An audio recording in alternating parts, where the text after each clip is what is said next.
Salut à tous, aujourd'hui nous allons vous parler de ce qui représente probablement la performance la plus incroyable de toute l'histoire de la NBA. Elle concerne Wilt Chamberlain et pour l'anecdote, sachez que nous fêtons aujourd'hui les 59 ans de ce match exceptionnel. Pour commencer, parlons de Wilt, surnommé à l'époque The Stilt, l'échassier. Il faut dire que ce surnom n'était pas volé. Du haut de ses 2,16 m, il était un phénomène unique dans la grande ligue, et notamment quand on ajoute à ça ses 125 kg. Mais le plus impressionnant dans ce physique hors norme, c'était ses qualités athlétiques. Long, puissant, mobile et aérien, il semblait incarné à la perfection l'arme ultime du basketball. Évoluant aux Philadelphia Warriors, le pivot depuis sa saison rookie tourne à près de 38 points de moyenne. Dès sa première saison, il est Rookie of the Year, MVP du All-Star Game, meilleur scoreur et meilleur rebondeur en NBA. C'est à couper le souffle. Mais lorsqu'il entame sa saison 1961-1962, Wilt Chamberlain semble être prêt à atteindre le sommet de la stratosphère. Sur le début de saison, sa moyenne de points est supérieure à 50, c'est monumental. Avant d'affronter les Knicks, pire équipe de la conférence le 2 mars 1962,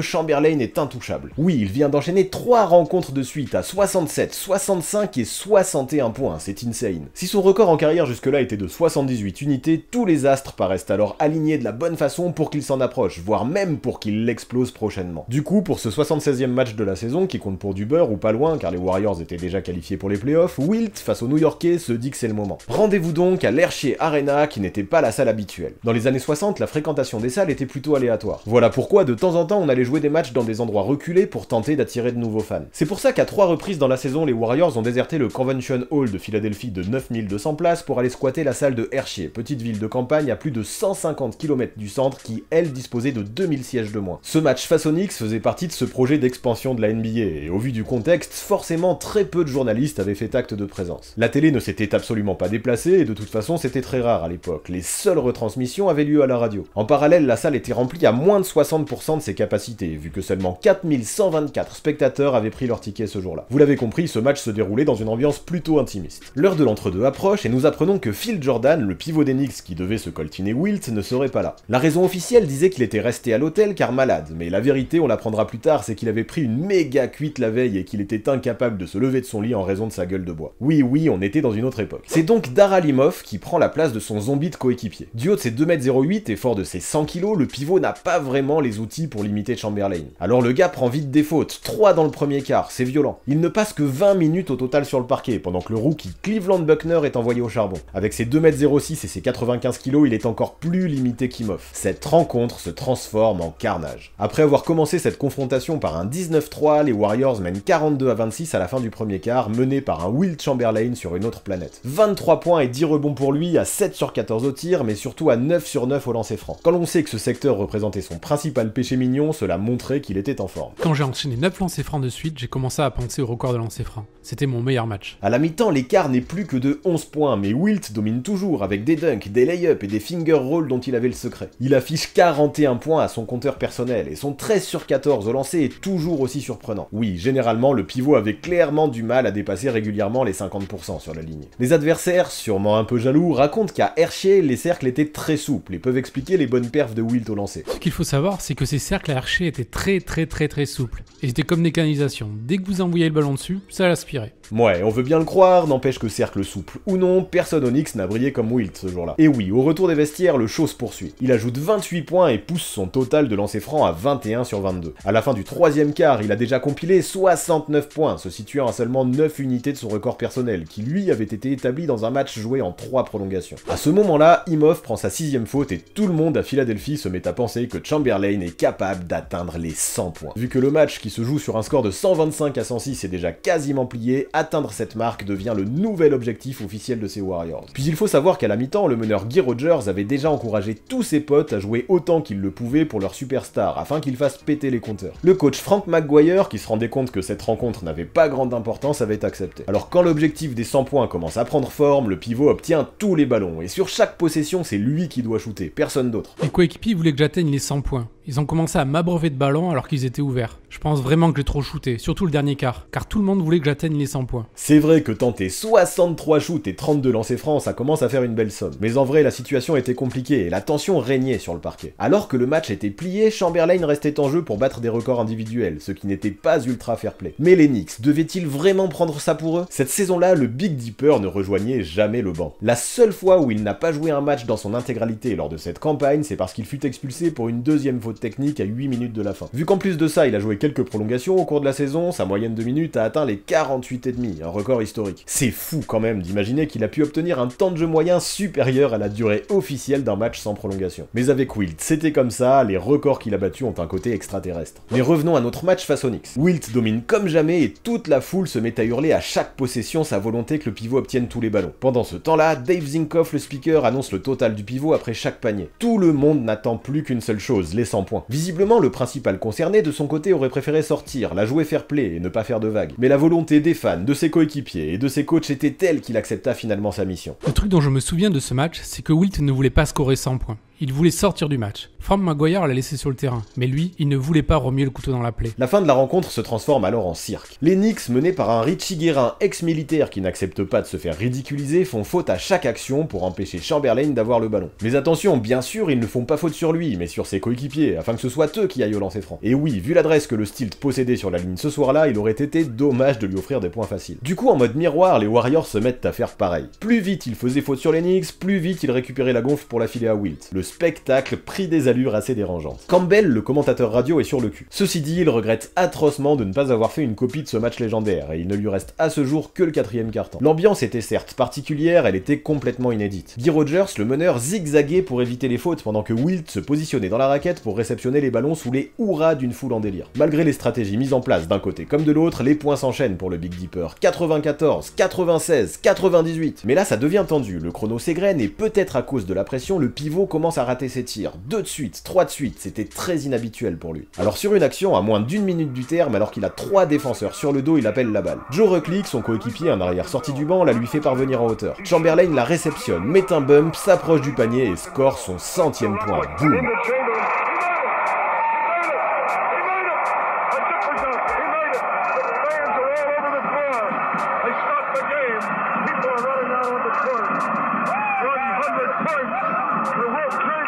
Le speaker se met à hurler, ça fait 100 points, la foule exulte et envahit le parquet. Wilt Chamberlain vient de réaliser une performance unique et probablement inégalable. Campbell, de son côté, hurle dans le micro de sa radio, tout devient épique. Joe Rucklick raconte en rigolant que lui, dans ce Capharnaüm, fonce vers la table de marque pour signifier aux officiels de bien penser à comptabiliser sa passe décisive. C'était la seule qu'il avait envoyée du match, alors on peut comprendre qu'il y tenait. Guy Rogers, le meneur à l'origine de l'idée, à la mi-temps termine à 20 caviars, et pour sa perf à 100 points, le Big Dipper peut le remercier. Sauf que l'engouement des fans avait beau être complètement dingue, le match n'était pas fini, il fallait jouer les 40 dernières secondes restantes, et Wilt, lui, était épuisé. C'était le chaos. Ça a pris du temps d'évacuer les fans du terrain. Mais quand ça s'est fait, nous sommes revenus avant de jouer les 40 dernières secondes. Wilt, par contre, est resté sur le côté. Les Knicks ont donc joué la fin du match à 5 contre 4. Mais en vrai, avec du recul, je suis content qu'il n'ait pas marqué d'autres paniers. Il y a quelque chose de magique avec ce chiffre 100. En même temps, vous imaginez ce truc ? 100 points à 36 sur 63 au tir, 28 sur 32 au lancer franc, 25 rebonds et 2 passes dans une victoire 169 à 147 qui à l'époque représentait le match le plus offensif de l'histoire. Est-ce que c'est pas un truc de malade ? Mais évidemment, cette marque collective ne représenta pas le seul record battu ce jour-là. En plus de ces 100 points, le Big Dipper, en ce 2 mars, a fait tomber tout un autre tas d'accomplissements qui tiennent encore aujourd'hui. Allez, en vrac, le plus grand nombre de tirs marqués avec 36, le plus grand nombre de shoots tentés avec 63, le plus grand nombre de lancers francs marqués avec 28, le plus grand nombre de paniers marqués en une mi-temps avec 22, le plus grand nombre de paniers tentés en une mi-temps avec 37, le plus grand nombre de points en une mi-temps avec 59, ou encore le plus grand nombre de shoots tentés en un quart-temps avec 21. Ouf, c'est incroyable, surtout qu'a priori ces records ne sont pas prêts de tomber. Finissons avec quelques petits fun facts intéressants. Harvey Pollack, qui n'était habituellement pas le journaliste assigné pour couvrir les Warriors, mais qui bossait pour eux, se rappelle encore de la chance qu'il a eu d'être missionné pour ce match de Hershey par le Philadelphia Inquirer. Non seulement c'est lui, avec sa machine à écrire portable, qui a permis au monde entier d'être mis au courant des 100 points de Wilt, mais en plus de ça, c'est lui qui a eu l'idée de prendre l'une des photos les plus légendaires de l'histoire du basket. Celui qui plus tard est devenu statisticien pour les Sixers raconte. Après le match, je suis allé dans le vestiaire. J'ai croisé un photographe de l'Associated Press qui était là en tant que spectateur avec son fils. Quand à la mi-temps, il s'est rendu compte que Wilt allait faire quelque chose de fabuleux, il est allé chercher son appareil photo dans sa voiture. Je lui ai demandé s'il avait pris une photo de Wilt et il m'a dit que non. Alors j'ai arraché une feuille de papier de mon cahier, j'ai écrit le numéro 100 dessus et je l'ai tendu à Wilt. Quand le photographe m'a demandé si Wilt accepterait de poser pour la photo,